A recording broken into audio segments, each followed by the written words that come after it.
3, 2, 1. Welcome to the David the Dog Trainer Podcast, episode 130. Today we're being joined by Daniel Wells of Unleashed Canine Services. Let's get him on. Hi guys, can you hear me? Yes. Yeah. Can you hear us? Yeah, I can hear you, mate. How you doing? Beautiful. How are you? I'm good, thanks. I'm good. Yeah, great to meet you. My name's David. This is Josh. Happy to have Nice you to meet on you here. guys. Yeah. Well, listen, so we pretty much kind of just jump right into stuff here. So I got your name from somebody commented on one of our podcast episodes we did where we started talking about like when the UK ban and stuff on e-collars first started coming around, and they commented on it. They said, you got to get Danny Wells on this. They said he's really putting a lot of good content out there as far as trying to kind of push back against that, and he'd be a great person to kind of give kind of the actual UK perspective on things, because obviously, you know, over here in the States, like it's interesting. It's an interesting dynamic we have over here where it's like, you know, we know what's going on over there and we're all like, oh, rah, like, let's go help the UK and let's fight back against this ban. And we don't want it to come here and stuff. But it's interesting, like, since all that got announced, like a lot of like kind of the US based trainers, I feel like have kind of stopped talking about what's going on over there, especially given the fact that it's coming up so soon. So I'm really interested today to talk to you, obviously, and kind of really figure out like what the training climate is like over there right now. Like what kind of actual ramifications this is going to pose dog trainers like yourself, and what sort of things you guys are doing to kind of push back against it, and what kind of things that we can do over here in the States to help push back against it on your behalf, and obviously stop it from continuing to move this way. So that's kind of how I got connected with you, is from that comment. And like I said, I've been following you since, and you're putting out really awesome work. So I'm pretty excited for the conversation. Thanks, mate. Yeah. Yeah, good. I'm excited to be on, mate. Yeah. So I think it's safe to say, make no mistake about it, this is coming to the US. You know, unfortunately, this kind of radical left view on dog training is taking over, this force-free ideology. And, you know, I'm sure we're all in agreement that if dogs could be trained with purely biscuits and fun, we'd all be doing that. Do you know what I mean? It's just not feasible. That, you know, no mammal on the planet learns in that way. Yeah. We have to have the good experiences and the bad experiences to formulate our chosen behavior. And I think this is the problem we're facing now.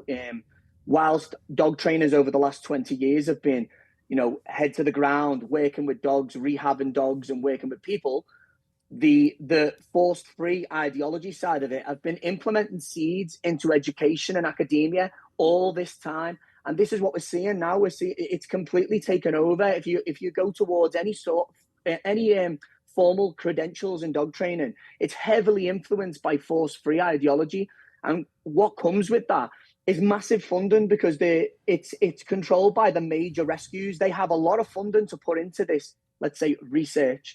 But we all know what that means. And they have a lot of say what goes into the education side of things. So, you know, the public are being absolutely brainwashed, indoctrinated by nonsense.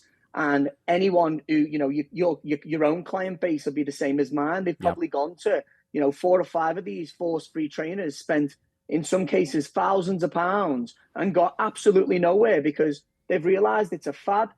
And what's happening is there's so much money and power from the major charities that they put all their efforts into getting tools like, you know, the e-collar is the first one. They're going to come after everything until all forms of positive punishment, negative reinforcement are banned. That's what they want. Yeah.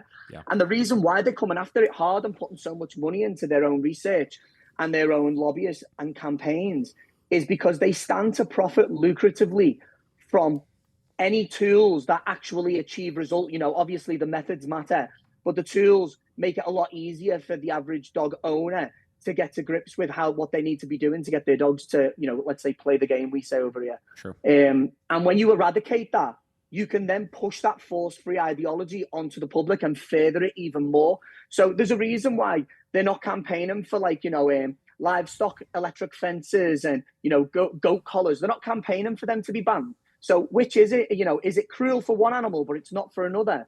But they're not campaigning for that because they don't stand to profit from that ban. They stand to profit when they focus on the dogs. Yeah, definitely. And, you know, a lot of the arguments that I've been seeing as I've been following you and a lot of other people that are over there kind of pushing back against it right now is a lot of the conversation is surrounded around, it looks like, dogs on farms, right, and injuring livestock and things like that. Is that a big thing. Is that so I'm assuming that's a very, very big thing over there. That's a big part of it. Yeah, it's a problem, you see, and unlike anywhere else in the world, as to my knowledge, the UK has something unique because in 2010, we have like England, Ireland, Scotland, Wales, and they make up the United Kingdom. So Wales banned the e-collar in 2010. So we've got all these statistics to go from. So, for example, Wales, when they compare the amount of sheep that have been killed by dogs, Wales has 4 times more sheep killed by dogs than England, Ireland, and Scotland put together since the ban of the e-collar. They also have 3 times more dogs shot dead by farmers than all England, Ireland, and Scotland put together. The stats are out there to what can be expected if you ban the collar. But again, the powers that be, the powerful animal charities, they try their best to bury that sort of them stats. They don't want to mention it, as they don't want to mention the actual science. That there's a world of scientific papers that demonstrate the effectiveness of electronic training collars. Yeah, that makes sense. So, talk a little bit about the climate of dog ownership in general in the UK, because I know, here in the States, it's borderline ridiculous how integrated dogs are to every single aspect of our day to day. It's like every restaurant, if you're not dog friendly at this point, what are you doing, right? Dogs go to every single family function and gathering, and we're putting them in so many almost absurd, situations, obviously at this point. And I was actually just in the UK last month, spending some time in the Scotland area. And just as I was out there, I'm just observing and looking around and stuff like that. And you see a good amount of dogs, but you don't see them everywhere, right? It's kind of like, somebody taking their dog for a quick walk through the park and stuff like that. But as we were sitting at restaurants and going to different places and stuff like that, it's not like you saw dogs everywhere. So what is it like as far as dog ownership out in the UK right now? Yeah. Well, again, it depends where you're going. If you're going into more the countryside, most of them pubs, you'll see dogs in the pubs. But what you're seeing of late is a lot of dogs aren't under control. People don't have control of their dogs, and that again is because the narrative of this is your baby has been forced upon people, and people genuinely believe that training doesn't really matter. It is how you raise them. All you need is love and all this kind of stuff, and they don't realize that you're talking about an apex predator that's a living sentient being. They're going to make decisions based on their genetic predisposition and their past experiences, and at young ages when people aren't taking the time to give their dogs the necessary exposure and outcomes needed to formulate a behavior that's going to gel in a human being world, then there's going to be a lot of problems. And that's what we're seeing. In the UK alone, there's 13 million dogs. And on average, 90 to 130,000 dogs a year are given up on, passed into shelters or destroyed. And the third biggest cause of euthanasia in the UK is problematic behavior, which, as we know, as what I've coined the term proper dog trainers, can be resolved. Sure. It can be resolved.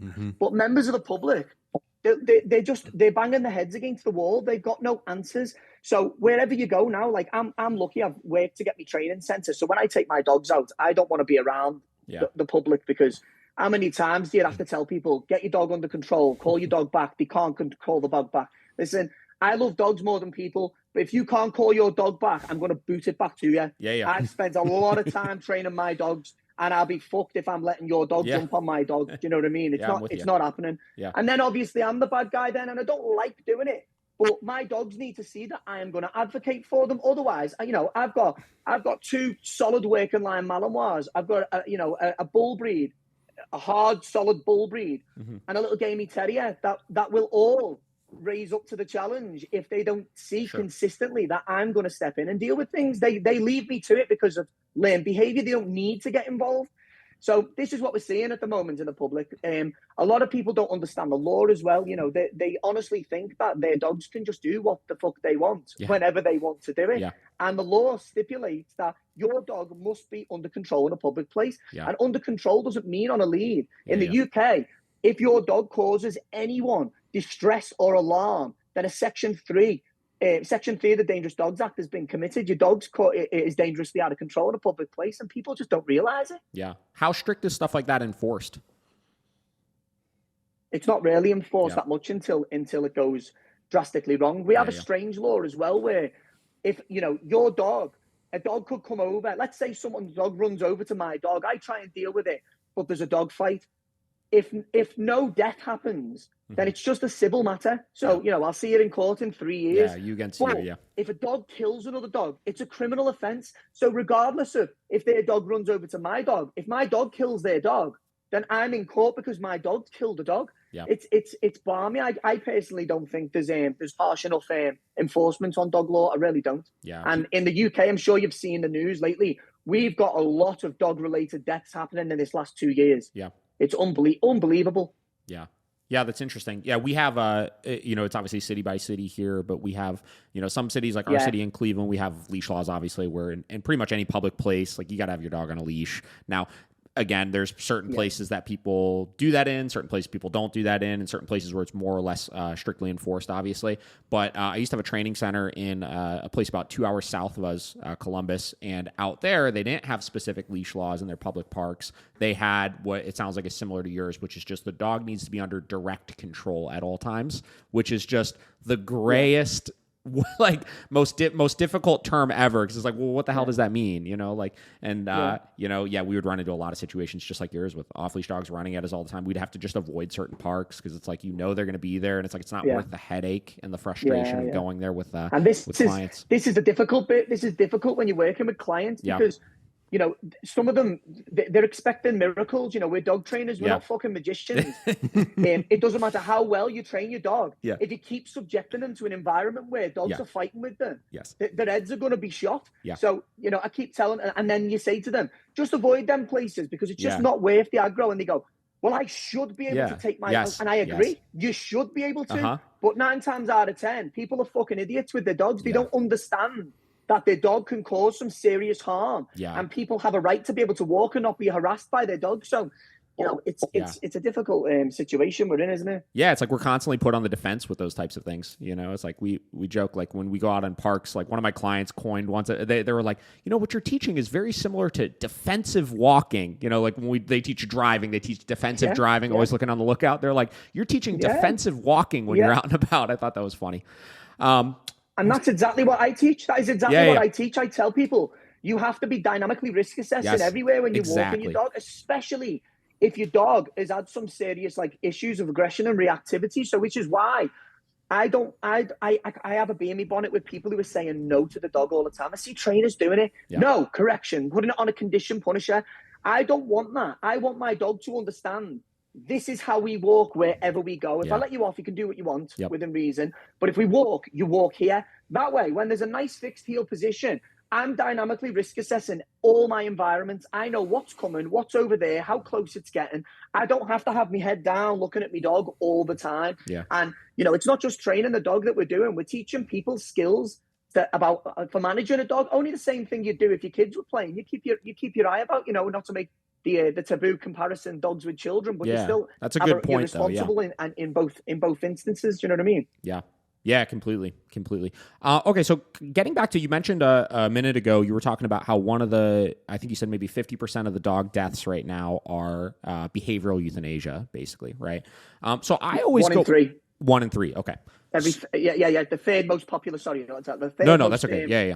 Common reason dogs are euthanized. Yep. So obviously that's a large number, right? That's a large percentage of the dogs that are dying, obviously, is for that reason. So I go back and forth all the time on, why, getting back to what is the agenda behind pushing some of these ideologies and stuff like that. And it was interesting, you mentioned, with a lot of these behavior cases, right, or more difficult dogs, we know as good trainers that we could either root out most of that or teach the owner how to manage the dog and handle the dog much better where those behavioral issues are, borderline not a problem, right? You might not fix the dog, but you could at least get things to a place where they could live out the rest of their lives with the owners, right? So one of the big things that pops in my head is one of the agendas just that they're trying to make it so that dangerous dogs in general, there's no fighting chance at them, and we're resorting to just euthanizing them at that point so that we could kind of get the population of dogs to a more tame standard. Does that make sense?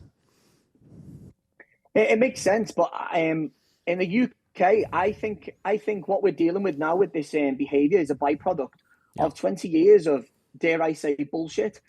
We've had 20 years of trying to push on the notion to people that dogs are babies, and I think this starts with the major rescues, because I understand it. If you want to get people involved and rescue the dogs that are in your kennels, then you have to get them triggered emotively. So you start with, this dog just needs love and it needs this, and you know, it's had no affection and no nothing. Yeah. And people go, oh, I want to save the dog. But as a byproduct of drawing them in that emotive way, you push on the notion that is all that dog needs, and it's a little baby, and it doesn't, and you kind of waive the actual reality of owning that dog and what you have to go through in order to create wanted behavior and discourage unwanted behavior. Yeah. I think that's what's happened. And combine that with this force-free ideology and the consumer-driven market. Obviously, everyone jumps on the bandwagon. If we can draw them in emotively with that, well, we'll do the same thing, and we'll sell you this potion and this no-pull harness and all this kind of stuff. Yeah. And what it's led to over 20 years is a nation of people that have an unrealistic expectation of what it is to own a dog. Yeah, that's and have even less of a realistic expectation of what it takes to train that dog.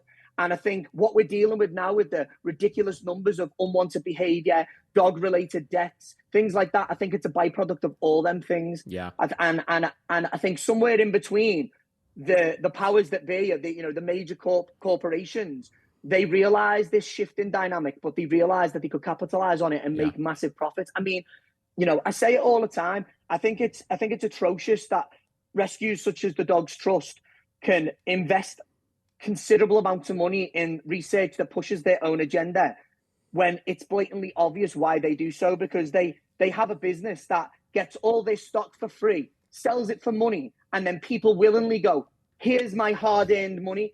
I think it's absolutely atrocious that they get to invest that money in bullshit in order to push their own ideologies to further their income. Yeah, I mean, there's so many so many things you can kind of point out, especially in the rescue world. Where here we see, getting to, just crafting stories about dogs to try to get funding, right? Like we see all the time. Like there was one that recently went around, a local rescue to here.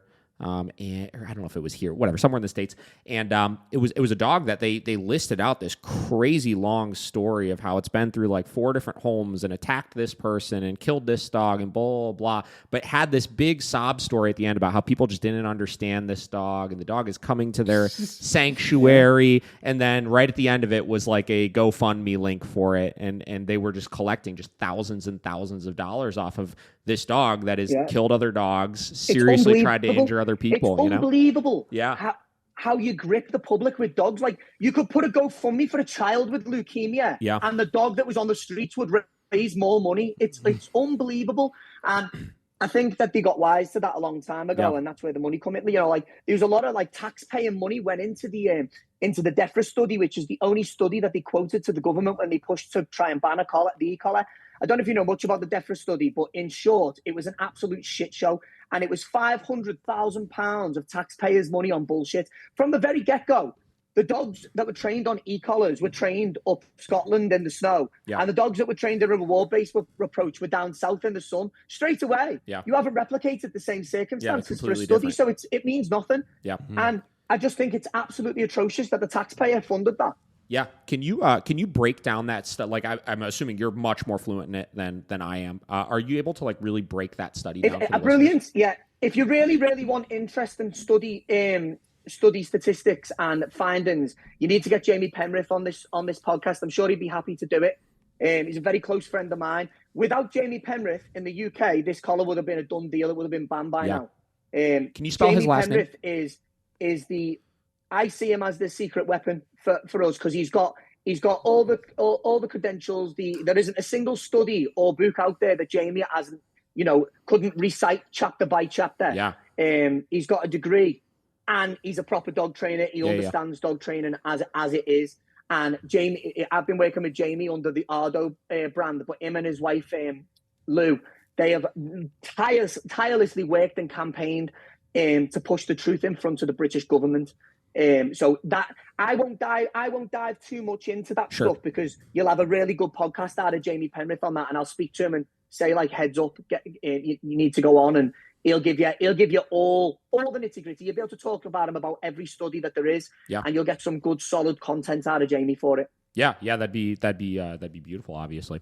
Okay, so it's interesting. We were talking about, obviously, with the behavioral euthanasia and how that may kind of play some of a role in this, and it's interesting because it's like, what came first? Like, what do they say? Like the chicken or the egg, or whatever it was? Because a part of the issue is, right, like with these behavioral cases, we know a lot of it is this agenda has been pushed of what living with a dog this false narrative of like what living with a dog looks like, obviously. And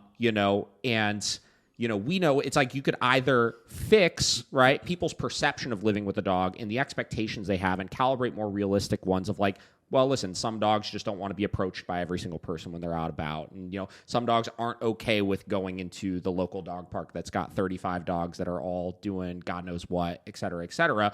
Or we could just say those dogs are untrainable and, you should put those dogs down, obviously. And, I just hear a lot, like when we talk to different force-free trainers, or, you see different arguments online. And one of the biggest things that I think a lot of balance trainers will try to push is like, well, we could help these dogs. These balance tools, these methods and stuff can help them overcome these issues. And their general argument back to that is something along the lines of, well, if you need to resort to those types of methods in order to get those behaviors under control, those dogs probably just shouldn't be alive, which is why that always has stuck in the back of my mind as, one of the big leaders. Yeah, which is great. Yeah. So it's all well and good them saying that, but the force free a lot like to push this baby stuff onto people, and you wouldn't do this to your child, you wouldn't put that on your child. So if we want to stick to these same comparisons, why the fuck aren't we just euthanizing every single person serving a prison sentence then? Sure. Why aren't we doing that? Yeah. Mm-hmm. The reality of it is they're too emotionally weak to do what needs to be done to create a behavior outcome. When I punish my child, I'm doing it with the best intentions, so they understand right from wrong, and they grow up to be a moral citizen. And my child is, fortunately, she's in university, she's thriving. Did I like putting her on the naughty step or taking dolls off her when she misbehaved? No, I didn't. Sure. I didn't like the day of silent treatment, but the message got across. She understood outcomes. The difference with dogs is they're predominantly associative learners. We can't explain rationale or reason to them. Yes. We can only give them learning outcomes. And the sooner people start to realize that and accept it, the happier and more balanced all dogs will be. It really boils me piss. I've been in this industry a long time. There's so many trainers that have been in this industry for a couple of years. They're like, we need to bridge the gap between balanced and force-free. I fucking hate them. I can't stand them. I'm done with it. I've tried to win them over. I've got some real good people around me that are force-free that I liaise with. And when I say they're force-free, they just prefer to train in that way. Yes. And they acknowledge where they're limited, but they just do what they like to do. And I completely respect that. They understand learning theory. They understand creating behavioral outcomes. They just aren't comfortable with corrections, which is fine. When you start trying to tell people that it's unnecessary and you can do it another way, that's where I've got no time for them people, because it's bollocks. It's absolute bullshit. Yeah. It's nonsense. And it really winds me up, because they don't have anything to show for it. Like, let's change the topic. Let's say you're Jay Cutler and you're Ronnie Coleman. You know who them two people are? Yeah. Uh-huh. Yeah. I'm just some skinny dickhead in the UK, and I'm telling you both about weightlifting. I'm telling you both, this is how you're going to get big. This is how you're going to win the Olympia. Everyone would go, he's a knobhead, him. Tell him to shut up. What the fuck? But that's what we've got in dog training. We've got a massive amount of these force-free trainers that don't have any results to the name. They don't have any before and afters. Yeah. I don't see any, you go on my Facebook, any of my social media platforms, and I've got tens and tens of people tagging me, real people with real dogs every day. Thank you so much. Look at the difference in my dog. We can enjoy our dog. I don't see it on any of these platforms. The ones with the big mouths that are talking and saying that people like us are abusive and so on. Mm-hmm. They have no clients to their name talking. They have no before and afters. But they think they have this power to speak to people and tell them how to train their dogs. I've never known an industry like it, and it's so frustrating. Yeah. It's interesting, like obviously like you're laughing at the comparison, obviously, but like you could just hear like how much passion is behind all of this that you're saying, obviously, right? And not that we're not passionate at all about it here, but this is really going to affect you right now if things don't start to change, obviously. So my question is, what sort of things are you currently doing, and do you guys kind of have in the works to push back against this? Is there a shot that it might get reversed? And if it doesn't, what is that going to look like for your company? Okay, so basically we're kind of making history at the moment. This is a done deal. What happened is the major charities produced a load of bullshit.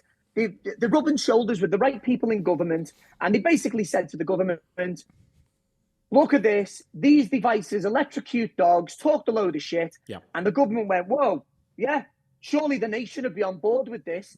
Who would want to electrocute dogs? Sure. And they sold them the whole 6,000 volts, which I'm sure you're aware. Voltage doesn't matter with the collar. It's about the ampage. Mm-hmm. And the ECollar makes 0.00 millijoules of energy. It is impossible for it to rupture a cell. Yes. The voltage means nothing. Walking on a carpet, that'll give you 30,000 volts, a static off a carpet. Voltage means nothing. Mm-hmm. But they presented this scare tactics to the government. And the government, not knowing anything about dog training or anything, just said, oh, I wouldn't want to electrocute my dog. Yeah, okay, that's a done deal. Mm-hmm. Weirdly enough, they passed the bill for animal testing on beagles around about the same time. So I kind of get the feeling that it was like, we'll get that through and then we'll give the animal rights activists this. I kind of get the impression it was that, but that's just my opinion. Anyway, so when that happened, it was a done deal. They said February 2024, the e-collar's banned. So we went, right, let's get to work. So Jamie Penrith, myself, we started rallying people together. We didn't ask them to do anything other than write to their MPs and tell them that this isn't what it seems. Members of parliament, politicians. Mm-hmm. We told them to write to them, tell them this isn't what it seems. You're being lied to. This is the reality of the situation. And the reality of that situation was we created that much of an uproar that the government paused the scheduling to actually confirm that it's been banned. It's been paused, and that's not been done before. I believe maybe in the last 30 years, it's not been done. When all it needed for that ban to completely be concrete and go through was a meeting, a nod, and it was through. And we paused it just through rallying people together. And I think now, basically, the government have gone back to the rescues and gone, whoa! You told us that the nation's for this because no one wants to electrocute dogs, but what we're hearing is there's a whirlwind, there's a plethora of actual science out there that says these tools are valuable. They work, and we've got thousands of people telling us that it saved their dogs' lives. So this requires some thought. And now what's happened is a backlash. The Dogs Trust, the Kennel Club, and such, they've all started campaigning again now, with their lies, their propaganda, and their scare-tastic saying, the government have paused on the ban. We need to be writing to the government and we need to be doing this, and this. So we're making massive headroom with this now. And I'm quite confident we can come to an agreement. Even if we get an exemption for predation, I'd be happy with that. I'd be happy with it being banned for the public unless they're working with the trainer. So, sure. I don't know how you'd police it or how you'd fund it, but if every trainer had a unique trainer number, you had to do a license in the tools. And when people come to work with you, they could reference your unique number and they could get a collar. And then if they were misusing that collar, then that reference number would come back to the trainer. Yes. None of that kind of stuff would bother me because I train in an ethical way. Yes. I understand that punishments need to be made, need to happen, but I understand the conditioning process and what needs to be done. So it wouldn't bother me in the slightest that. But I'm quite hopeful now. I'm quite hopeful. We put a massive speed bump in this. This was a done deal, and it's not so much a done deal now. Yeah. So let's see what happens. So when you say they put a pause to it, right? So that means that they're waiting to collect further data before they make their decision. Is that kind of what it is? Yeah, it just means that it needs debating. They need to, what they thought was the evidence. Now they've got two piles, and they need to now go through it. Yeah. And see what's working. It's ridiculous when you've got the RSPCA, which are corrupt as fuck, saying that it's a massive risk to welfare. E-collars have been used since the late 50s, as you know, maybe even a little bit sooner. There has never been a conviction for misuse or abuse using an e-collar. No, not one. Yeah.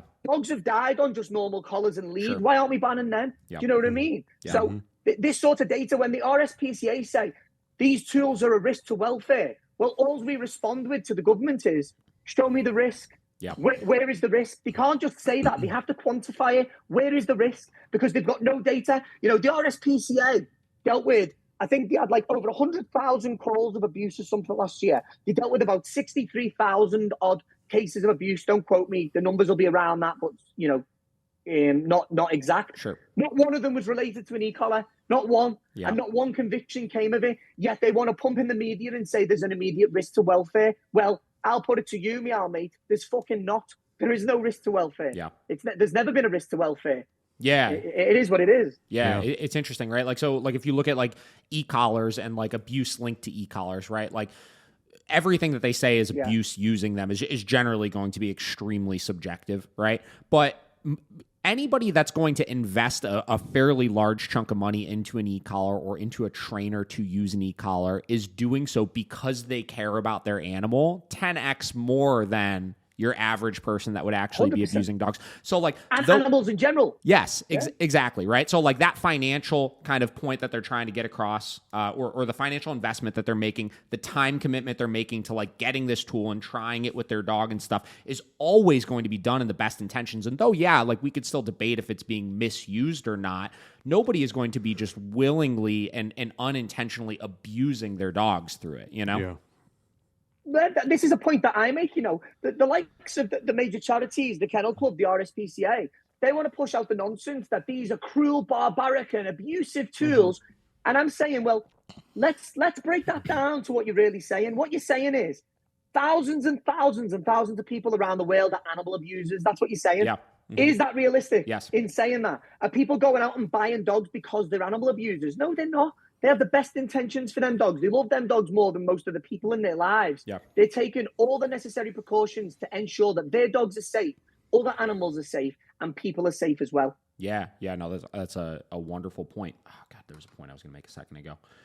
So I think a very important piece of what it sounds like your argument is your willingness for compromise through all of this also, you know, because I think if we were to try to say, no, it's got to stay exactly the way it is right now, where they're just free for all, anybody could use them, this, that, though I don't think that's a public welfare concern. I think the willingness to compromise is going to be a very, very important part of this fight, because I think, especially from a government standpoint or from the lobbyist standpoint with the rescue organizations and all of that, you know, they're not going to be okay with not getting anything out of it without saying like, hey, well, we got a little bit further along. You know what I mean? And I think that's important. And that's where you get to, okay, so how would having e-collars totally banned affect my business versus, or forget my business, right? My life with my personal dogs. We talked about it, I think, when we were talking about the UK ban. Like, we do off-leash hiking here with our dogs, like my wife and I all the time. We go in the woods. There's animals. There's stuff like that everywhere. And yeah, sure, like, our dogs are very reliable. Like if they don't have training tools on or anything like that, I feel pretty darn confident that I'm going to be able to keep them under control and stuff. But I wouldn't feel 100% confident. But why not take the extra? Yeah. Exactly. Right. Why not take the extra precaution? Yeah. Exactly. Right. So just not having that tool for those types of situations alone would start putting me in a position over time to second guess allowing all of these different freedoms that I currently allow to them. And me as the professional dog trainer, if I'm not going to feel 100% confident, maybe 95% confident, 98% confident, but not 100%, and that's going to cause me to restrict my dog's lives a little bit, your average owner isn't going to also, right? And they're definitely not going to be able to start taking their dogs out into those types of situations. The problem is with the average owner isn't going to have the sort of moral compass that you or I have as a trainer. They're just going to go, fuck it, I'll let him off and see what happens. Yeah. And the issue we get is, I'll bring another point in, you know, this whole proposed ban is fucking nonsense and bullshit. I hope if you have to beat that out, that's fine, but this is the way I am. It's fine. It is nonsense and it's bullshit because, let's give you an example, you know, heroin is banned in both of our countries. Sure. If I have heroin in my house and the police come, I'm arrested, as you are, yeah?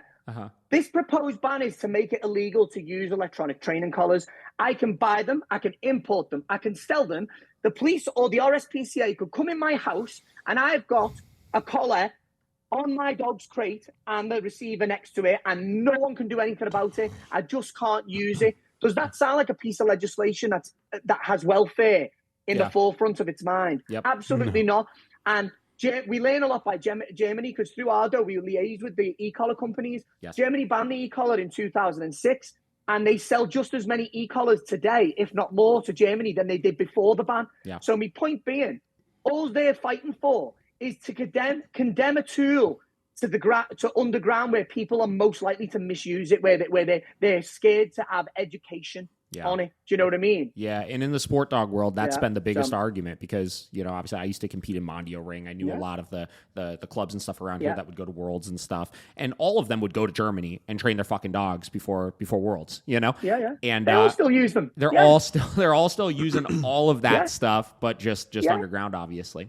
I've heard it. I've seen Force Free going, we'll be just fine. Germany are fine. And I'm like, they're all still using them. They're all still using them. It's absolutely ridiculous. In terms of business, you know, we can train a dog either way. The problem is, you know, what is a punishment to one dog won't be the same to another. So you might get one dog and you can go, hey, and just that tone of voice, will go, whoa, and you go, here's a good lad, and you can get him in, you can divert that, you can redirect that behavior onto something you want. When you have a dog with excessive levels of drive, that's where that e-collar comes in handy off lead, because whether people like it or not, you need to create an unpleasant outcome for a behavior that is not acceptable, in order for the dog, from a dog's perspective, to feel like it doesn't benefit them. Dogs live their lives with three things in mind: seek out pleasure, avoid discomfort, and better your own situation. If anyone takes anything away from this podcast, understand those three things, because that is the art of dog training. Make everything that you want your dog to do absolutely fucking fantastic. If they picked up things that you don't want them to do, from a dog's perspective, they have to perceive that it's not good for them, in the same way that you wouldn't go and touch a hot pan. No one in the world goes, fucking hell, I'll do that again. They need to understand from a dog's perspective that doesn't benefit them. And you need to have the dog believe that whatever they're doing benefits their own situation. Now, here lies the kicker.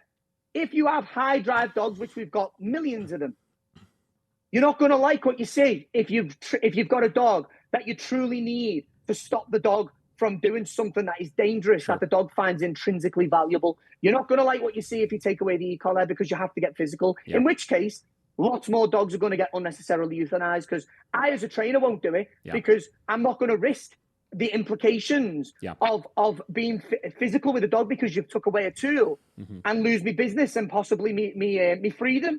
I'm not going to do it, because we live in a world where people just don't understand it. You know, how many times over the years, how long have you trained dogs for, guys? About 11 years. Yeah, same. So around about my time. So in that time, how many times have you had to have drama in the street when you corrected the dog and someone that doesn't know what they've seen comes over and is like, what are you doing there? What are you doing? And you're like, listen, it's not personal. The dog just has to have an outcome to link to indulging in this particular behavior. You know, you haven't seen the months of foundational work I've laid. You've only seen one moment of unpleasant consequence. So, you know, how far are you going to take that with high drive dogs if you take away the tools that are necessary? And, you know, to the people that say, what are you going to do if you take away your tools? Well, maybe be as useless as fucking you lot. Who knows? You know what I mean? That's funny. Yeah. Okay. So kind of moving in. One thing is, my dogs will always be under manners. Yeah, exactly. Right. But the tools that we use often bridge the gap between experience and a lack of experience. Sure. So I can't expect a client that works with me to be on like a 4-week training program and have my handling skills, my over a decade of handling experience. So sometimes the tools will bridge that gap, and they'll be able to progress with their dog a lot sooner. So if you take away that, all it does is mean that I take more money as my business, because now I have to sell you packages that are a lot longer in time. Do you know what I mean? Yeah. And you know, obviously the argument to that, and I'm interested to hear how you respond to this, the argument to that is, well, why should the dog have to suffer the lack of skill set of the owner then? Right? Do you hear that one ever? Because that's the world we live in. Yeah. That's the world we live in, you know, and people who, it's the same argument as they shouldn't have that dog. I agree. But they fucking have got that dog. So now we have to work with them and train the dog. Yeah. Do you know what I mean? Yeah. How many times you hear that? You know, it's ridiculous. You know, you don't need these tools. These people just shouldn't have them types of dogs. Yeah. And I'm like, So this is what you're fucking where are all saying. of them going to go too? Yeah, It doesn't matter what you think. Yeah, no, that's a great point. Yeah, we see that all the time. Bullshit argument. All the time. Yeah, no, that's a great comparison to that. Okay, so, you know, obviously, I read something somewhere that's like, you know, like when you look at extremes, right, there's always a degree of truth behind all of the extremes. Maybe not all of it, but maybe a little bit of it, right? So when you look at this argument against e-collars, what sort of things do you see that balance trainers might be doing that are hurting the cause right now? Or people that use the tools, we'll just say. I think there's a few things. One is there is a lack of education, and people are a bit wary of posting education. I'm not. I've always been that way, but people are wary of posting correct education for fear of getting trolled. Sure. Because for a community of people that call themselves positive, they're the most fucking unpleasant, vile, negative people you'll ever clap eyes on. Yeah. So a lot of people are wary about putting the information out there for fear of getting trolled online. I just as we know, punishment works. So anyone goes after me and I fucking publicly destroy them. So I kind of just post what I want when I want. Yeah. Another problem we see is there is a generation of confused trainers, people who talk about working levels are all the e-collars about. You know, why are you banning this tool? All I have to do is tap on level 7. And I'm like, shut the fuck up. Shut up. That is not what it's about. We all want to condition the collar, but it is the war is not the tool directly. The war is on punishment, and punishment is a vital part. Yes. Your dog is an associative learner. To deprive them of any form of unpleasant outcome is literally depriving them of 50% of their learning capacity. Yep. It's a tragedy to not give them learning outcomes. So, you know, while you teach, if you want your dog to respond in a certain way on the cue of the collar, then you have to work with working levels. You have to teach the dog at a low level. If you comply with this behavior, then a reward is produced, or you can switch off that by doing a particular behavior. We all agree on that. Yeah. We all agree on it. But there is such a thing as a momentary learning experience, and there is nothing wrong with that as well. There is also nothing wrong with if you've taught that recall in a positive way, and you've taught your dog how to switch off the collar. If I don't want my dogs on collars for the rest of their lives, so once my dog has demonstrated that they understand that collar will be turned up, and there will be a moment of discomfort that will be linked with the idea of defying the command of recall. So I now have created a learning outcome. My dog walks the world going, I can do what I want, but if he says come, I have to respond instantly. If I do, there is a good learning outcome. If I ignore, something bad will happen. Yeah. It's as simple as that. And I think I call it Diet Pepsi dog training. When people start to Diet Pepsi the methods to make it more palatable, so that people don't jump on at them. Yeah. I get a bee in my bonnet. I start thinking to myself, it demonstrates a lack of practical experience and understanding if you're able to be influenced by, bullshit.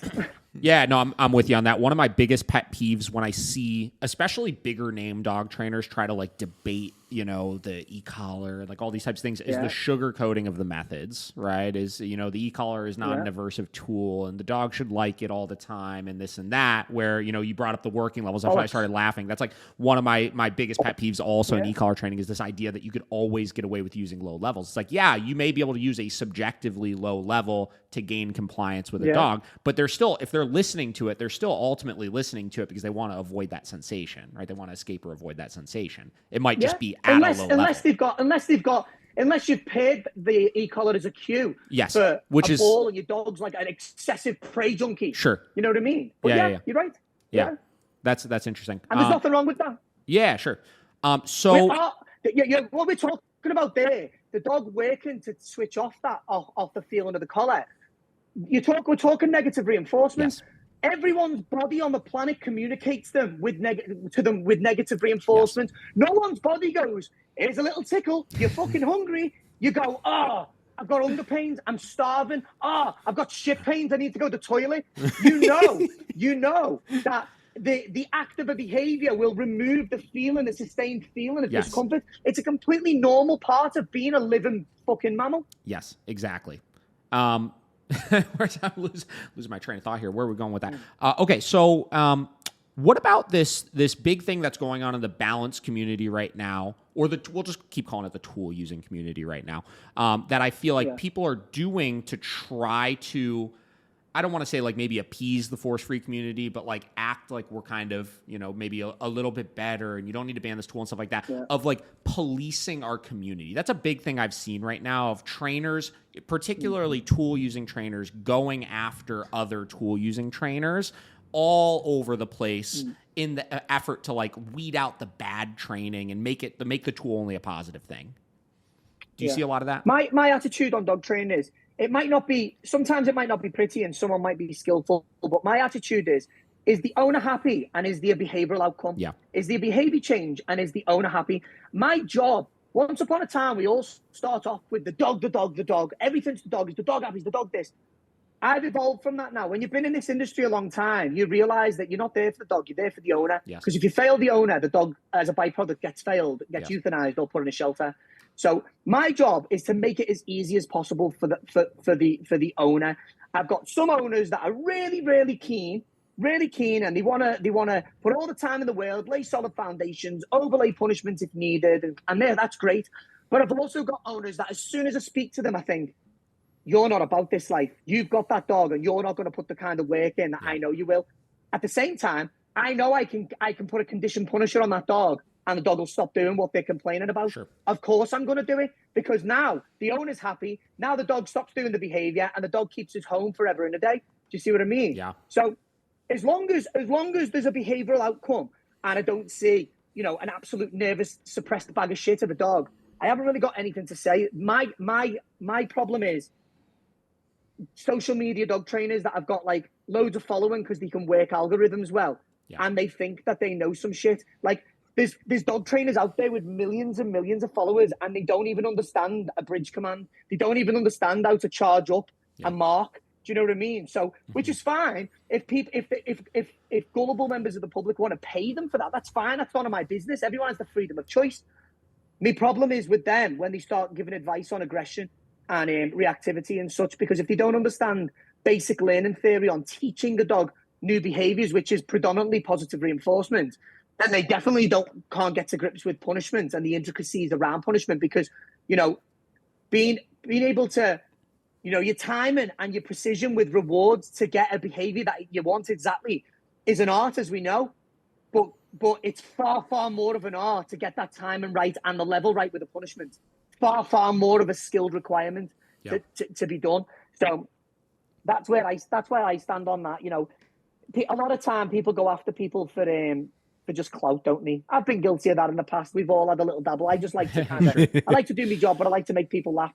So I've jumped on that sometimes, but only when I've watched it for months and months, and then they do a video and I go, I fucking got you. You're talking shit. Like one of them, I won't go into names. I've been there, but they were doing these hashtags for ages. And I was like, oh, this is bollocks, this. It's like stuff that everyone knows, but you're saying it just because everyone will go, I agree with that. Click.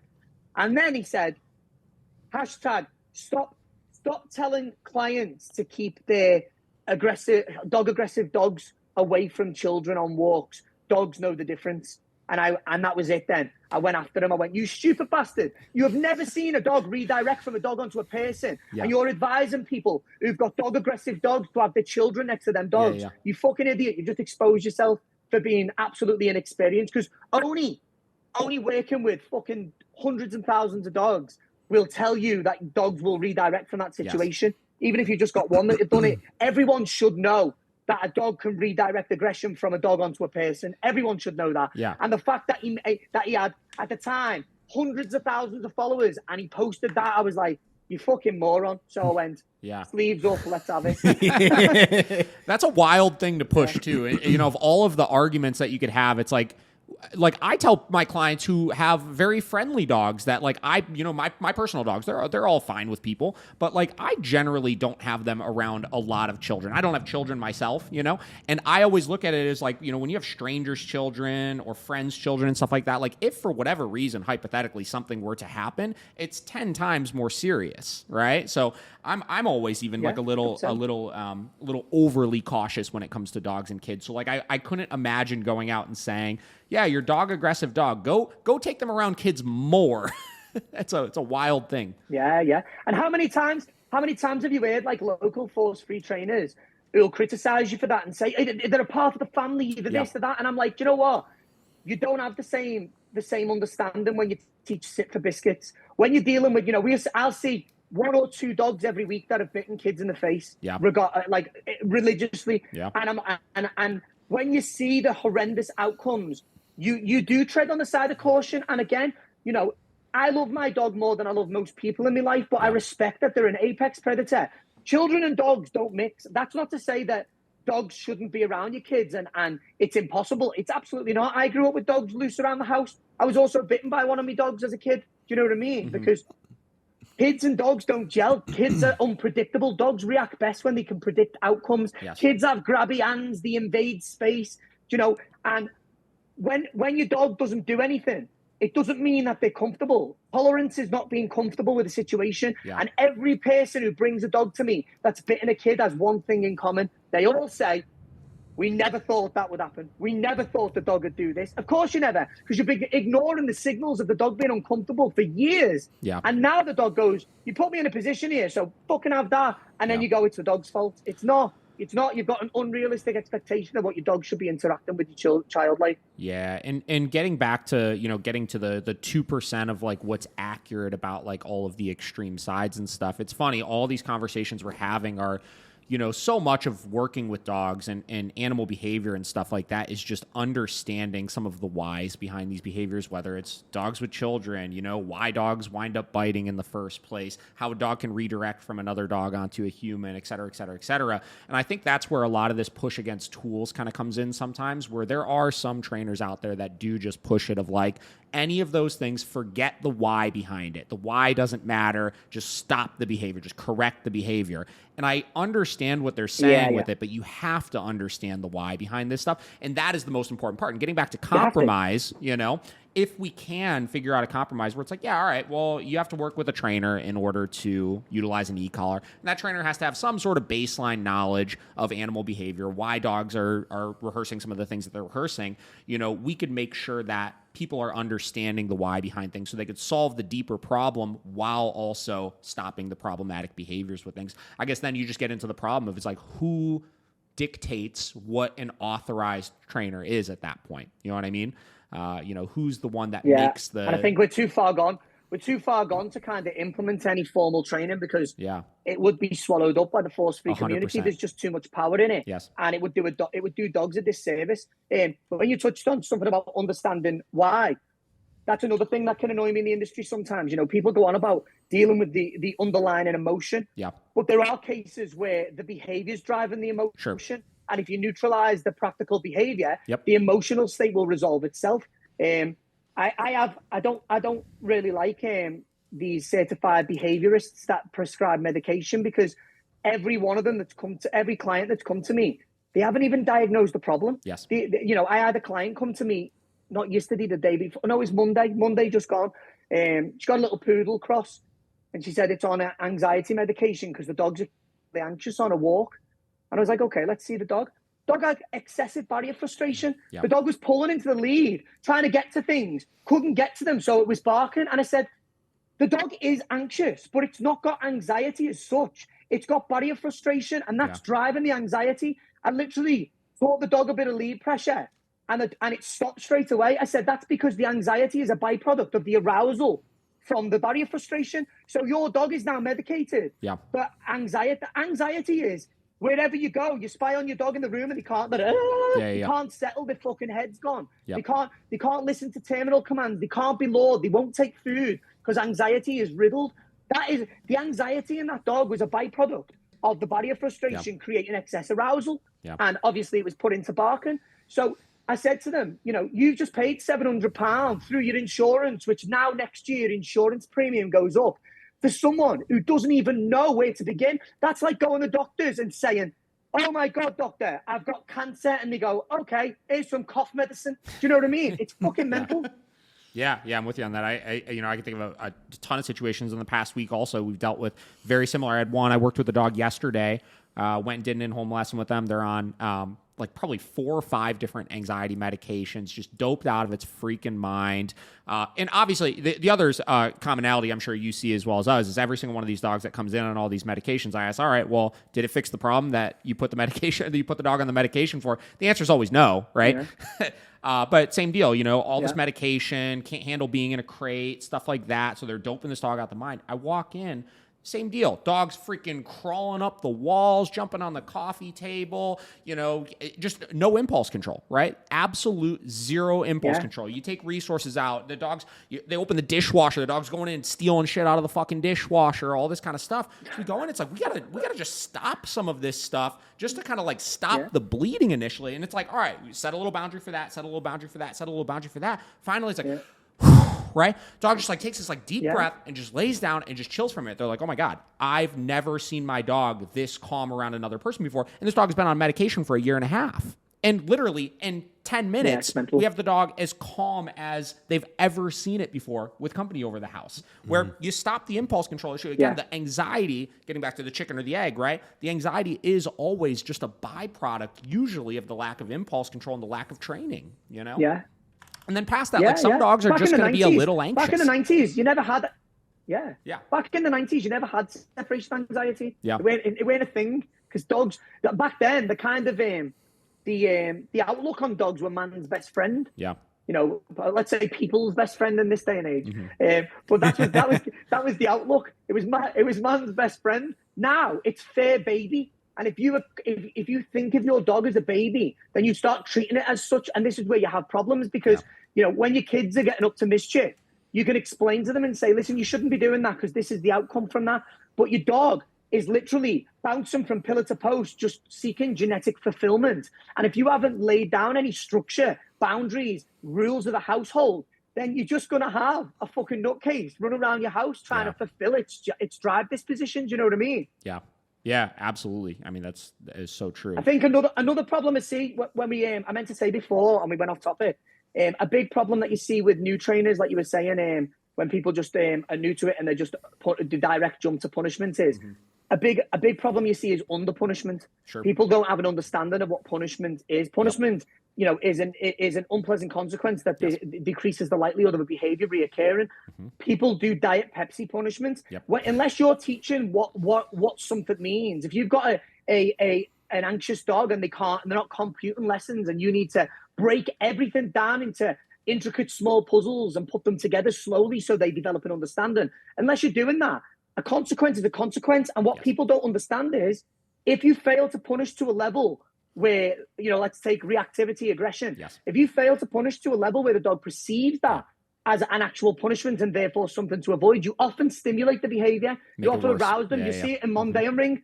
In protection dogs, how many times can you use pinch collars to agitate to get the dog a bit more wound up in drive? And, how many times people have come to me from other trainers and they're like, yeah, we've been working with the prong collar. And I'm looking at them like, you're just agitating the dog. You're not using the collar as it's supposed to be used. And then you get the new trainers making videos going, if you see anyone correct the dog on a prong collar, they don't know what they're doing. The collar should be used to switch off pressure. I'm like, what the fuck are you talking about? They just don't understand. It can be used in that way, but it's not. That's not the whole way that it's used. There's consequences in life. Deal with it. No, 100%. That gets back to, again, a lot of the debate of some big name trainers that I see that are pushing this idea of just like low level for everything is, you get to people are under correcting the dog for things. They're building resiliency to the collar. They're teaching the dog to get more stimulated from the collar, and they're generally making these behaviors worse.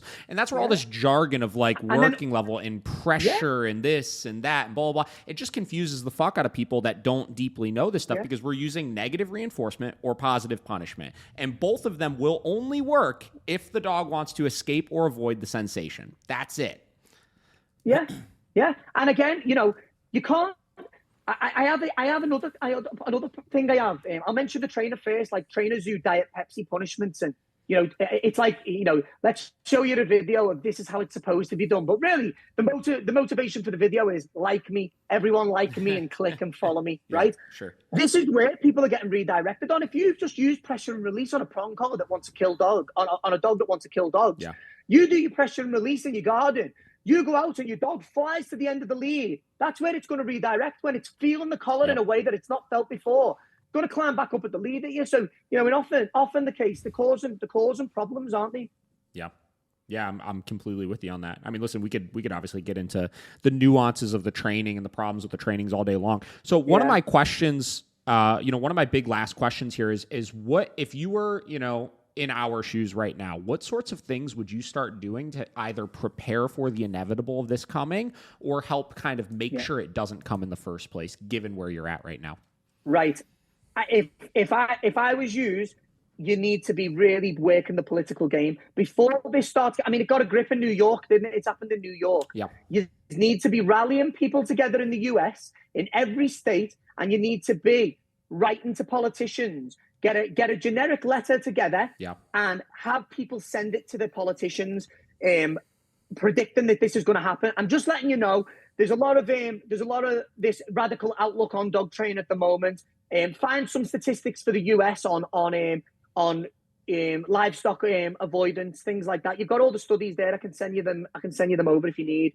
And you need to be getting it in with the politicians now, so that when the force-free side of things start pushing their case, your politicians are already familiar with the research. They're already familiar with the topic.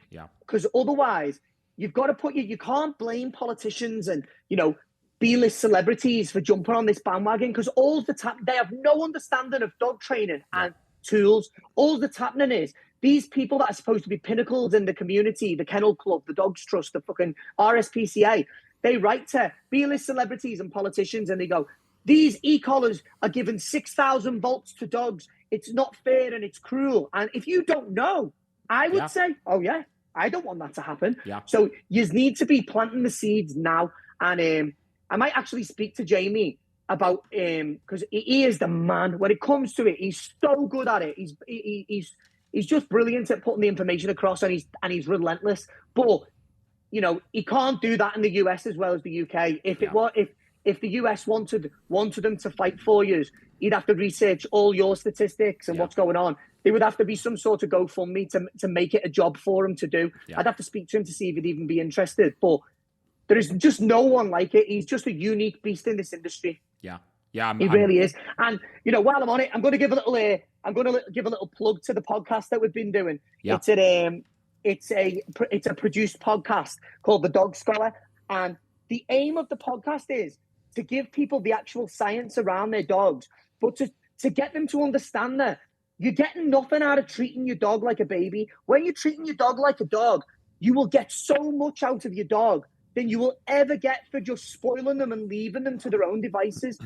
Everywhere I go with my dogs, without fail, anyone that passes goes, wow, I've never seen a dog that trained. How do you get your dog to look at you like that? Why is your dog ignoring all that? And, they're not capable of love in the sense that we are.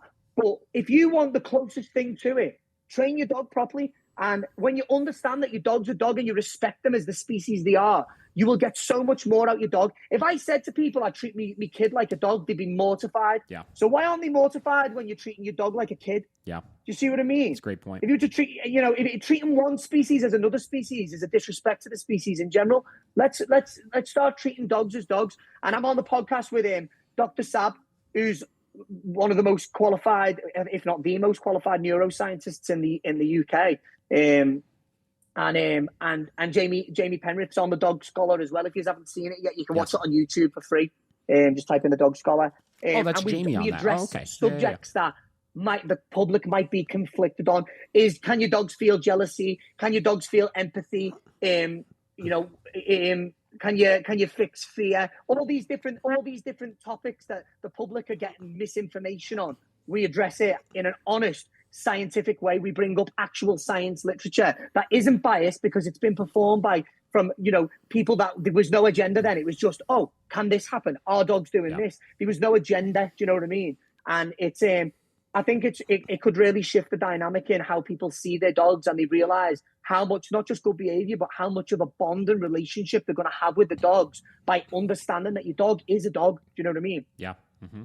Yeah, I mean, it gets back to, the deeper you understand, the more you understand some of the whys. Again, there's the problems, behind some of the extreme versions of that, obviously. Just how much easier some of this stuff actually gets. It's funny. I'll do lessons with clients and I'll just be explaining very, very basic things. And they're like, oh my God, like that is such common sense. I would have never, ever thought about before. Yeah. But it's so simple. You know what I mean? People are shocked by how simple some of this stuff actually is because dogs are not very complex creatures, is. You know, they're really, complex in their own ways, but you behavioral outcomes, you just can't, you can't explain the benefits of it. Understanding classical and operant conditioning and being able to apply it in a common sense way is the way forward. You will see drastic results in your dog, like unbelievable behavior change in your dogs. And as you just said, most of it is common sense. Yeah. Mm-hmm. That's awesome. Well, listen, man, is there, what's up? I have some, sorry. Right. No, I get lost in the sauce. You guys just... Danny, I thought to myself, he speaks too much. Saying yeah. Sometimes I just get enthralled. I'm just like, all right, you guys go. But so when we first heard, about the ban, it was from Jeff Gelman on his podcast. Yeah, and he brought up a good point that I kind of want to get your thoughts on is the companies, ECollar Technologies, Garmin, Dogtra. They've kind of been silent for what we've seen so far. They haven't really talked about anything. Or you think they've been silent. Okay. I can't say too much in that. Okay. But people are working. People are working. Okay. It's good. Not. Some of them are silent.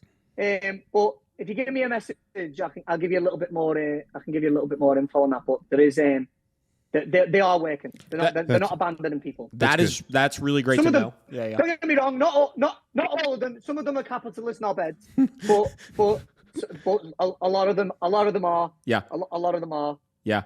That's a good point. Yeah, because I think with ECollar Tech in particular, like, I did see like after a lot of this stuff started coming out, they did start. I think they were like raising funding or looking to, they might be partnering up with people. But yeah, no, that's a good point. That behind the scenes, you don't necessarily know what's going on with a lot of those types of things. Yeah, well, it's just good as long as they're spearheading something, because it's like, hey, at the end of the day, that's your number one business right here, and they're like banning it. So but even past that, like he said, I mean, in Germany, they're banned and they're still selling more collars than they've ever sold before. You know? So Josh, it's ridiculous. It is ridiculous. What the animal rights activists want is a nation where everything's banned, but everyone can still use and most likely abuse it because there's no education on it. Yeah. And again, it doesn't affect my business. All I have to say to a client, it's impossible to be policed. They've been banned in Wales since 2010, and there's one conviction of a farmer that was openly on camera going, I don't give a fuck, I'll use my collar. That's the only conviction they've had. Yeah. Everyone, but other people are still using it. Obviously not in the amounts that are going to stop the statistics, but people are still using them. Yeah. So, it's ridiculous that they even think that they're on the side of good. It's balmy, and as you just said, most of dog training is common sense. Yeah, it seems to be something that the force free and the animal rights activists are drastically missing. Why aren't they sat there going, hang on a minute, they can still buy them, they can still own them. E-collars are sold just the same now in the countries that are banned than they were before. Why are we going to ban them? We're just condemning people to take them underground. Yeah, our businesses. All I have to do is a business. I've got thousands of videos of e-collar footage that I haven't posted that I'm going to put on the academy. If a ban was to come in, I'll literally just charge a fortune for a segment on e-collars. I'll put it on there as one package. And if they come to me and the dog needs an e-collar, I'll say, go to my website. It's up to you what you want to do. I can't have a hand in it. I can't touch it. But everything you need to know to use that collar, ethically, is there. It doesn't affect my business. If anything, it makes me more revenue. So it doesn't affect us in the slightest. Do you know what I mean? I just can't be hands-on with the collar. Yeah. Mm-hmm. That makes sense. Yeah, and I think, kind of what you guys were talking about earlier with these, like, TikTok trainers, that don't know shit, really, at the end of the day, but they just know how to dice the algorithm a little bit. I think they've kind of, like, hurt the balanced training a lot more because, like you said, they don't like showing the whole process. It's just, here's the good, here's the poor, here's the after. Yeah. This is what you can do. Whereas like people like you and David, it's like he has a vlog, like the dog vlog, and it's literally it'll show a training session all the way through. It's the good, the bad, the ugly, you know?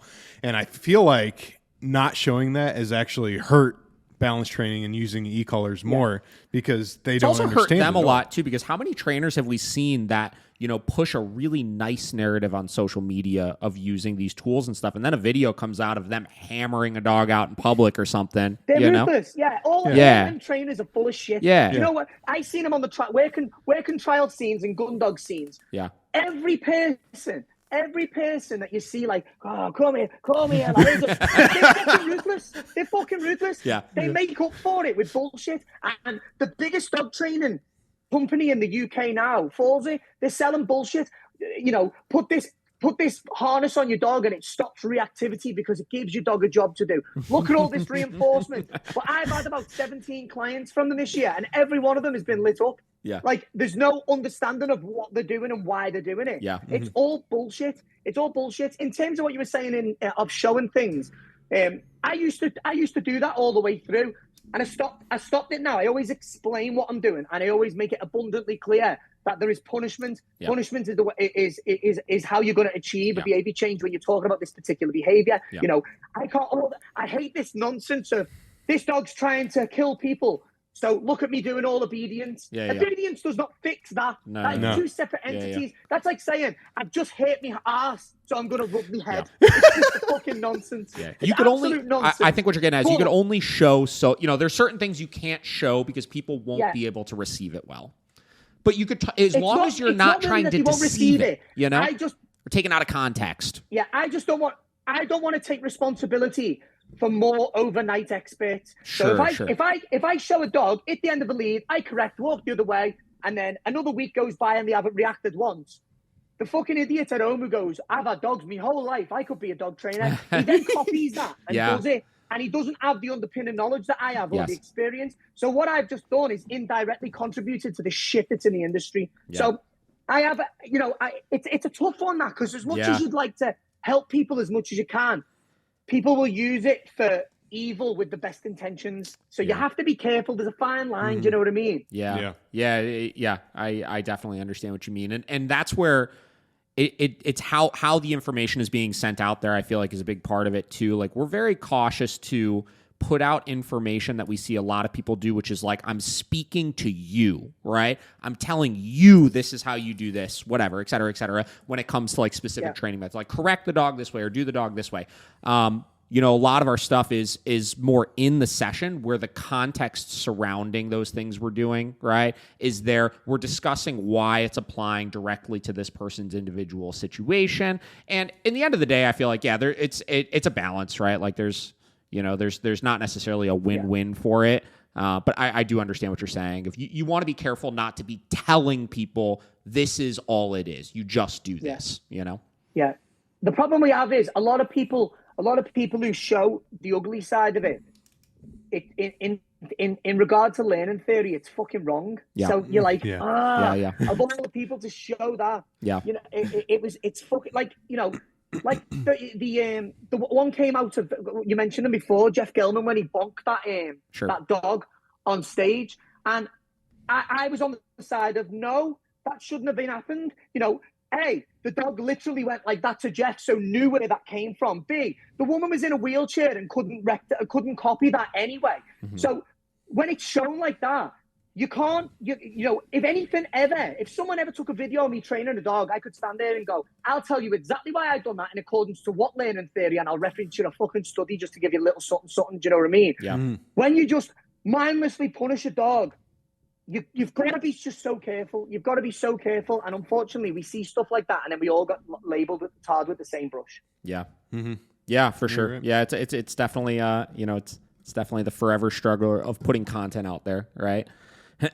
So it is, but you know, at the end of the day, you know, even if you see a load of shit that you don't like or a load of shit that's incorrect with learning theory, the reality of it is, we don't live in the land of sunshine and fairy farts. Yeah. Dogs need unpleasant consequences just like we do. Yeah. Just like the very society that we live in is kept in order by a healthy fear of consequence. We're not reinforced. The harder you work, the more tax you pay. Yeah. The more you get stung. There's no reinforcement going on here. Yep. We are literally not. I'm risking getting fucking chewed up every bastard day by dogs. Yeah. Because if I rob a bank, I might lose a substantial part of my fucking life and my freedom. Sure. So we're all kept in line with a healthy fear of consequence. And if anyone who wants to argue the fact that that shouldn't be the case, well, I'd like to see how you survive in a society where no one has a fear of consequence, because then the most ruthless of us will thrive and everyone else will suffer. Yeah.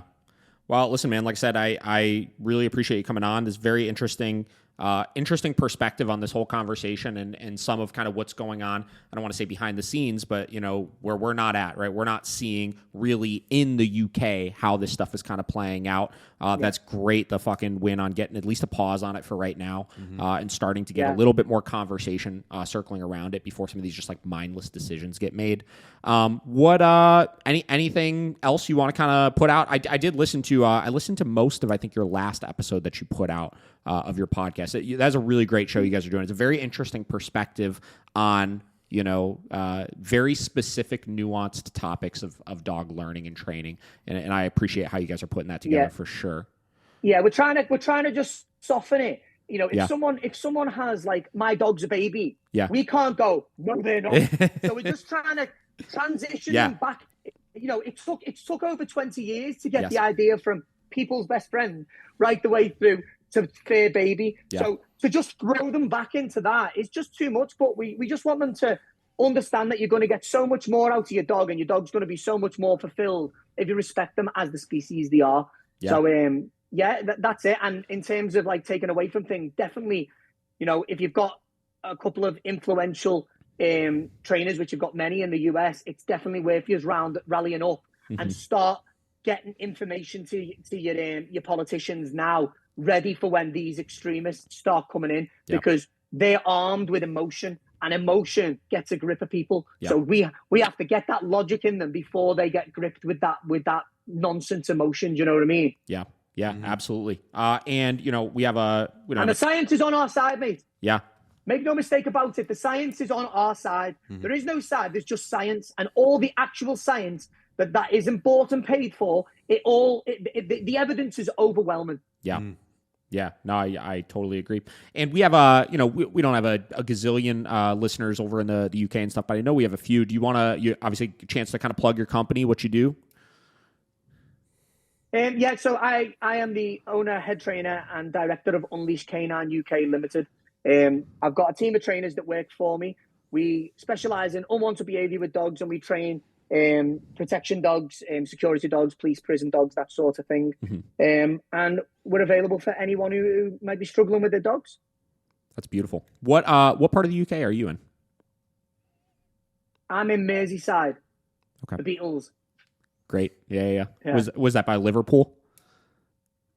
Yeah, just on the outskirts. I'm from Liverpool, but you can't get a place to set up a dog training company in Liverpool. It's all concrete. So I've got a farm that's just on the outskirts. That's awesome. Nice. Yeah, we just stayed in. We were in Scotland, then we went to Chester for a little bit, and which is obviously just Chester. That's not too far from me. Yeah, just pretty close to Liverpool. It's a shame we weren't talking before. We couldn't met up.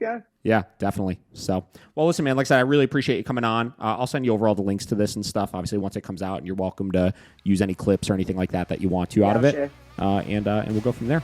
So, appreciate your time, man. This was a great conversation. Lads, it's been a pleasure talking to you. Yeah. Have a good one.